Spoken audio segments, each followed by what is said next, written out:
Դուք պայքարի առաջամարտիկներից եք երկար տարիներ եւ այսօր ստիպված եք պայքարել ձեր մայր հայրենիքում հանուն ձեր արժեքների։ Կոնկրետ այս դատավարությանը անդրադառնալով, ինչի մասին է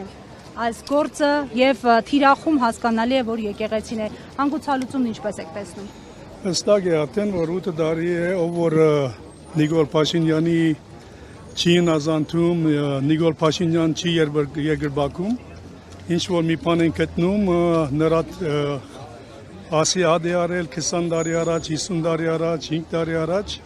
ինչ որ մի մեղադրանք են գտնում եւ փորձում են մեզի վախեցնել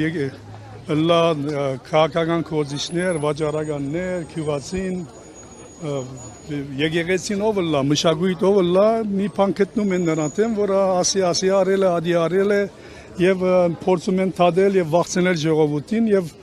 դուք մամուլոտ եթե մի հատ ստուգեք գտեսնեք որ անցած 8 տարիներին մի հատ նիկոլական ոչ մի բանի համար չէ տատվել լա քրեական ովևէ բանի մեջ քողության մեջ լա հարգերի վերաբերյալ ինչ որ լա թողլա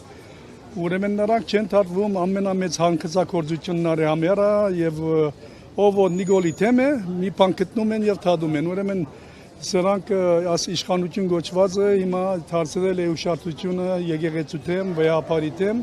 եւ փորձում են մեզի վախցնել, մենք չենք վախենալու Նիկոլից, կամ թուրքերից, կամ ովևէ մեկից եւ պիտի շարունակե պայքարը ասփնաբերության թեմ,